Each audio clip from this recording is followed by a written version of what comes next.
ലെബനാനിലെ pager ആക്രമണം ഭീകരവാദമാണെന്ന് മുൻ CIA director Leon Panetta. Pager walkie talkie ആക്രമണങ്ങൾ വലിയ പ്രത്യാഘാതമുണ്ടാക്കുമെന്നും ലിയോൺ പനേറ്റ ഒരു ചാനലിന് നൽകിയ അഭിമുഖത്തിൽ പറഞ്ഞു. പേജർ ആക്രമണം ഭീകരവാദമെന്ന കാര്യത്തിൽ സംശയമില്ല. തൻ്റെ വാക്കുകൾ കുറിച്ചു വെച്ചോളൂ. സർക്കാർ സംവിധാനങ്ങൾ ഈ ആക്രമണത്തെ ഗൗരവതരത്തിൽ സമീപിച്ചിട്ടില്ലെങ്കിൽ ഭാവിയിൽ ഇത് യുദ്ധക്കളമാകുമെന്ന കാര്യത്തിൽ സംശയമില്ലെന്നും അദ്ദേഹം പറഞ്ഞു. ലെബനാനിൽ പേജർ വാക്കി ടോക്കി ആക്രമണത്തിൽ 37 പേരാണ് കൊല്ലപ്പെട്ടത്.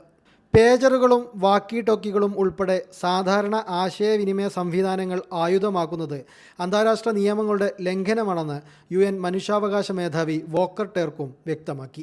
സംഭവത്തെക്കുറിച്ച് സ്വതന്ത്രവും സുതാര്യവുമായ അന്വേഷണം നടത്തണമെന്നും ലെബനാനിൽ ഇസ്രായേൽ നടത്തിയ ആക്രമണത്തെ തുടർന്ന് UN വിളിച്ചു ചേർത്ത അടിയന്തര സുരക്ഷാ സമിതി യോഗത്തിൽ അദ്ദേഹം ആവശ്യപ്പെട്ടു. പേജർ വാക്കി ടോക്കി ആക്രമണങ്ങൾക്ക് ഉത്തരവിട്ടവർക്കും നടപ്പാക്കിയവർക്കുമെതിരെ നിയമ നടപടി സ്വീകരിക്കണമെന്നും വോക്കർ ടേർക്ക് പറഞ്ഞു.